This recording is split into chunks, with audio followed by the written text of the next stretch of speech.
Hello, my name is Loretta. Today I'm going to be reading a poem for my syllabus called Death Be Not Proud by John Doe.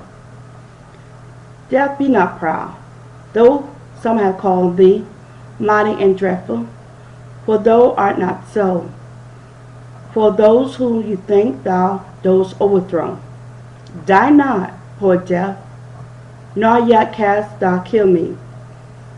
From the rest and sleep which thy picture be, much pleasure then from thee much more flow.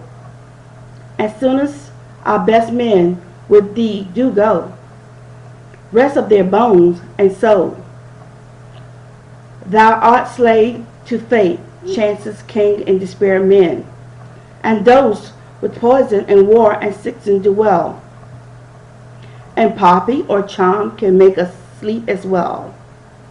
And better than the stroke, why swell thou then? One short sleep passes, we awake eternally, and death should be no more. Death, thou shalt die. Mr. Donne was a preacher. He wrote many electrifying sermons in his lifetime. This is one of his best poems. And many people think that he wrote this poem after the wife of his death. This poem, I believe, is very deep, intense, personal, complex, and playful.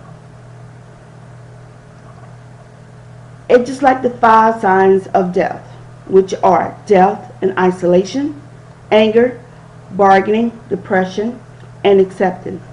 I believe that Mr.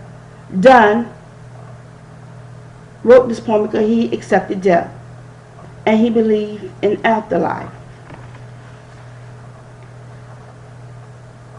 Like in line 1 and 2, he used the term mighty and dreadful.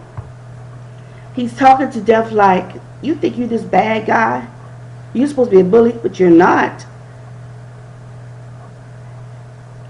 In line 1 and 2, he knows that death can't answer him back, but death thinks he's this big bad guy.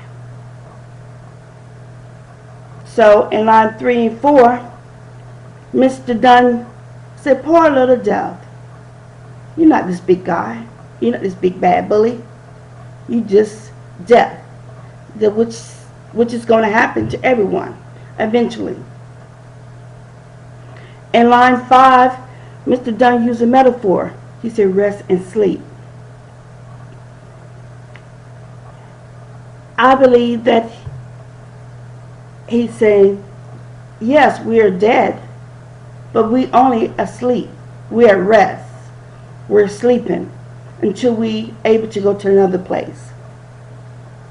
In line 7 and 8, Mr. Donne talks about people thinking about death and don't live their life.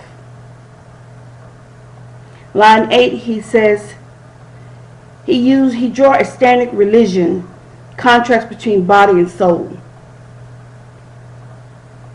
In line 12, he make death realize there's no reason to be proud, because this is going to happen. You're not as big as you think you are, because life and death is going to happen. And the last line, I love this one. He said, and death should be no more. To death, thou shalt die. Even death is going to die, because you're going to be at rest and asleep.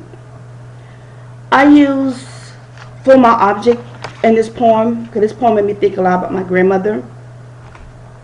I use the Holy Bible as my prop and my object, because it's related to the Bible about life and death.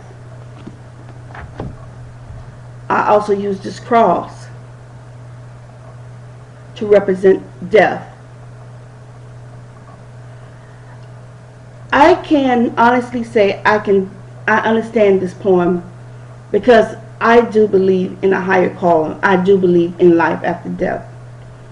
This is just my belief. I'm not trying